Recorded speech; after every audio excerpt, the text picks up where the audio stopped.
আসসালামু আলাইকুম সবাইকে। আশা করি সবাই অনেক অনেক ভালো আছি।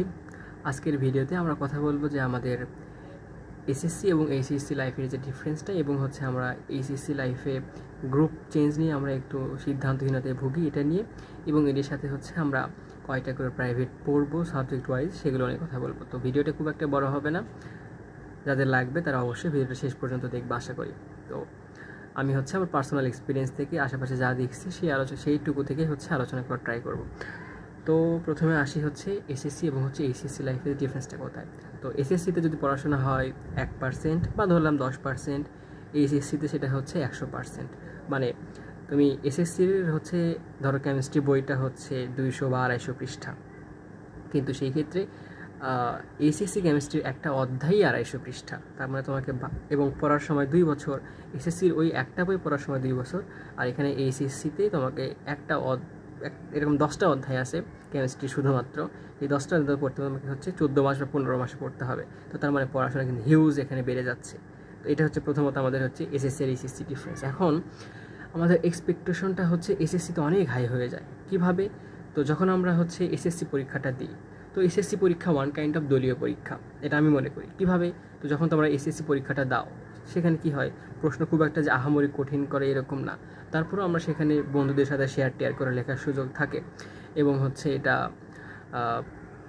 সবাই করে কম বেশি। যে ধরো তুমি যদি পরীক্ষা হয়, তুমি যদি 100% পরীক্ষা, তার মধ্যে তোমার 40 to 50% তুমি এখানে শেয়ার করে লেখার সুযোগ থাকে, এবং এটা সবাই করে। তো এই যে 40 থেকে 50% শেয়ার করে সুযোগ পাচ্ছ তুমি, এই কাজটার ফলে হয় কি, তুমি পরীক্ষায় 80 থেকে 90 বা 90+ বা 100 পেয়ে যাচ্ছ। ধরো তুমি ম্যাথে পাইলে 100, কিন্তু যখন তুমি কলেজে আসতেছো, কলেজে আসার পর কি হচ্ছে, এই ম্যাথে তুমি ফেল করতেছো। কেন ফেল করতেছো? কারণ স্কুলের ম্যাথে তুমি 100 পাওয়ার পরে তুমি যে ম্যাথ করতেছিলা, যে ম্যাথ আমি অনেক ভালো পারি, কলেজে এসে দেখো এই ম্যাথ সেই ম্যাথ না ভাই, এটা ওই ম্যাথ না, এই ম্যাথটা অনেক আলাদা, এই বায়োলজি বা এই ফিজিক্স না, একটু আলাদা, এখানে অনেক আলাদা। বললাম না যে একটা অধ্যায় পুরো বইয়ের সমান। তো পড়াশোনা অনেক, এখানে খাটনিও অনেক, সবই অনেক, পরিশ্রমও করতে হবে অনেক, সিস্টেমেটিক্যালি তোমাকে আগাতে হবে। শুধু স্রোতে গা ভাসালেই হবে না, নিজের পড়া নিজে পড়তে হবে। তো তেমন তোমাকে বললাম যে এখানে এক্সপেকটেশন, তোমার ফ্যামিলির এক্সপেকটেশন বেড়ে যায়, তোমার এক্সপেকটেশন বেড়ে যায় যখন তুমি এসএসসিতে এরকম একটা ভালো রেজাল্ট করো। তারপরে কলেজে এসে যখন তুমি ফার্স্ট টার্মে বা ইয়ার চেঞ্জে ফেল করো, তখন ধারাস করে মাটিতে পড়ে যাও। কী হলো, হাই কোথায় ছিলাম আমি, কোথায় আসলাম, এই যে একটা ধাক্কাটা খাইলা, এই ধাক্কাটা সামাল দিতে তোমার সময় লেগে যায়। তো এই ধাক্কা খাওয়ার কারণ কি? কারণ দুইটা কারণ হতে পারে। এক, তুমি এসএসসিতে ভালো করে পড়ো নাই, এবং এসএসসির পরবর্তী সময়ে তুমি এইচএসসি শুরুতেও ভালো করে পড়ো নাই, যার কারণে ধাক্কাটা খাইছো। অথবা তুমি আসলেই এরকম এই এইচএসসি পড়া নিতে পারতেছো না, বা তোমার ক্যাপাবিলিটি নাই, তুমি হার্ড ওয়ার্ক করে নিতে পারতেছো না। তার মানে তোমার এখানে গ্রুপ চয়েসে ভুল হয়েছে। ধরো তোমার মাথার মধ্যে বা তোমার ব্রেনে সেরকম ক্যাপাসিটি নাই, তুমি ম্যাথের থেকে তুমি আর্টসের বা কমার্সের সাবজেক্টগুলো ভালো বোঝো। এখন বুঝবে কীভাবে এটা ভালো বুঝি?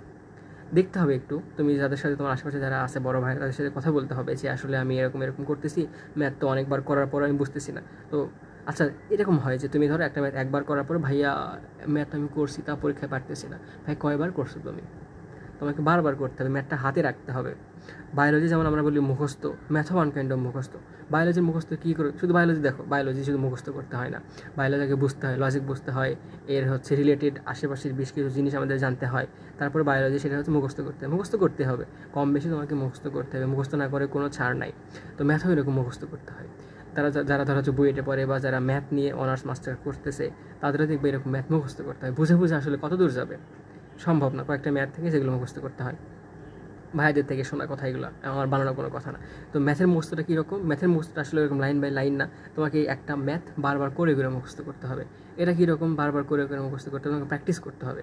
একটা অঙ্ক 7 থেকে 8 বার করতে হবে, তারপর তুমি সেই অঙ্কটাই দক্ষতা অর্জন করবে, তখন সেই অঙ্কটা ভুল করবে না। তুমি একবার করে হাল ছেড়ে দিলে হবে না, তোমাকে বারবার প্র্যাকটিস করতে হবে, তাহলে তুমি সেই ক্ষেত্রে পারবা। তো তাহলে এটা সলিউশন, যে যারা ইন্টারে এরকম ধাক্কাটা খাও, তারা কীভাবে এটা থেকে উঠে আসবে, বারবার প্র্যাকটিস করতে হবে।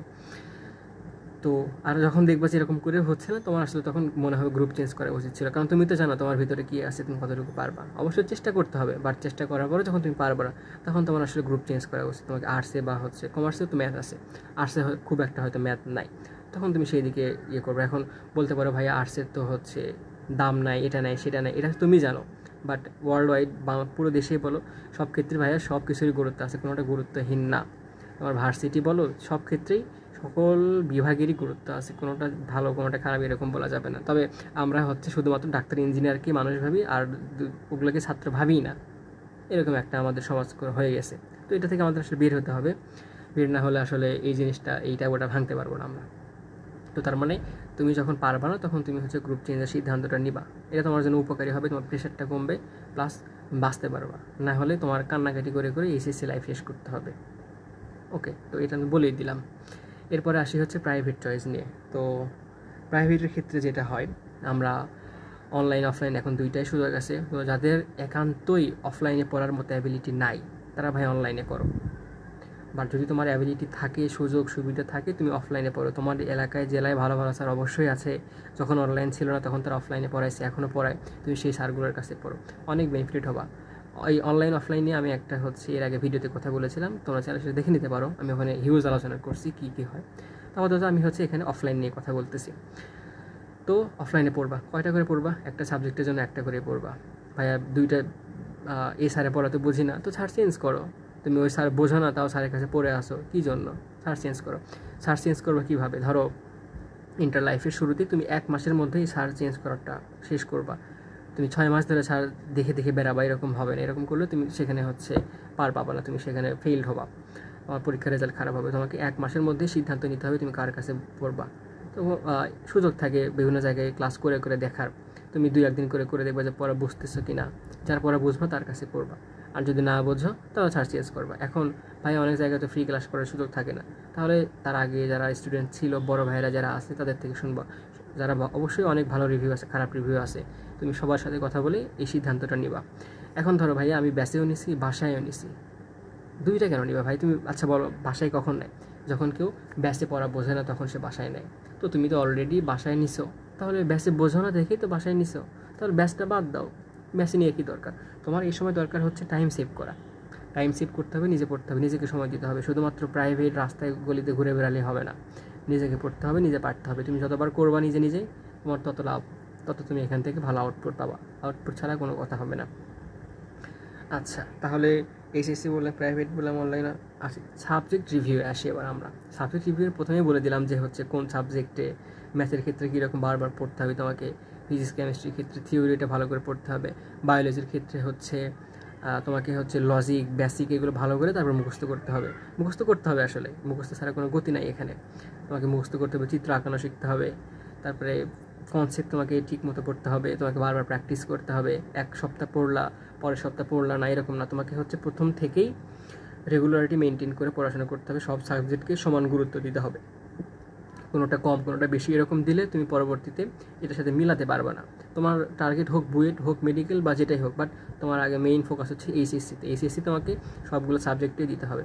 তো তুমি যখন দেখবে একাডেমিকে সবগুলো সাবজেক্ট ভালো করে কাভার করছো, তোমার অ্যাডমিশনে তখন গিয়ে এটা হেল্পফুল হবে। তুমি আগে থেকে অ্যাডমিশন করে মাথা ঘামানোর দরকার নেই। যখনই তুমি মাথার মধ্যে বুয়েট বা মেডিকেল একাধারে নিয়ে আসবে যে আমি মেডিকেলে পরীক্ষা দেবো, তখন তুমি ম্যাথ চাইলেও করতে পারবে না, তোমার ওখানে আলসেমি লাগবে, পারবা না। বা যখন তুমি বুয়েটের জন্য প্রিপারেশন নিতে থাকবা একাডেমিক লাইফ থেকে, তখন তুমি বায়োলজি ভালো করে তোমার ইচ্ছা হবে না পড়তে। তো এটা হচ্ছে মেন্টালিটি বা এটা হচ্ছে আমাদের সাইকোলজিক্যাল একটা ফ্যাক্ট আছে এখানে। তো তার মানে তোমাকে হচ্ছে প্রথমত এইচএসসি টার্গেট করে পড়তে হবে, সবগুলো সাবজেক্টকে সমান গুরুত্ব দিতে হবে। যদি ম্যাথ 2 ঘন্টা পড়া হয়, তো ম্যাথকে ফিজিক্স এগুলো একটু ম্যাথ টার্ম আছে এগুলো 1 ঘন্টাকে বেশি পড়তে হবে, বাট বায়োলজি রেগুলার পড়তে হবে সবগুলোর সাথেই, কোনোটাকে তুমি হেলা করতে পারবে না এখানে। তো সবগুলো ঠিকভাবে পড়ো। তারপরে যদি আরও কোনো সমস্যা হয়, তোমার আশেপাশে যারা টিচার যারা আছে তাদের সাথে কথা বলো, যারা বড় ভাইয়েরা আছে তাদের সাথে কথা বলো, তোমার ফ্যামিলির সাথে কথা বলো। ফ্যামিলি এক্সপেকটেশন তো অবশ্যই থাকবে, কারণ তারা বাবা মা তোমাকে হচ্ছে টাকা দিয়ে পড়াচ্ছে, তাদের এক্সপেকটেশন থাকবে, প্রতিবেশী লোকদের এক্সপেকটেশন থাকবে, তাদের সমালোচনা থাকবে। তো সব কিছু মিলেই তোমাকে হচ্ছে এই লাইফটা পার করতে হবে। লাইফটা আসলে অনেক একটা গুরুত্বপূর্ণ সময়, খুবই শর্ট সময়, দেখতে দেখতে শেষ হয়ে যায়। তাই শুরুতেই আমাদের সিদ্ধান্ত নিতে হবে, সঠিক সিদ্ধান্ত নিতে হবে, ভুল কোনো সিদ্ধান্ত নেওয়া যাবে না, যেটার কারণে পরবর্তীতে সাফার করতে হয়। তো যাই হোক, আজকের আলোচনা এই পর্যন্তই। ধন্যবাদ সকলকে। আসসালামু আলাইকুম।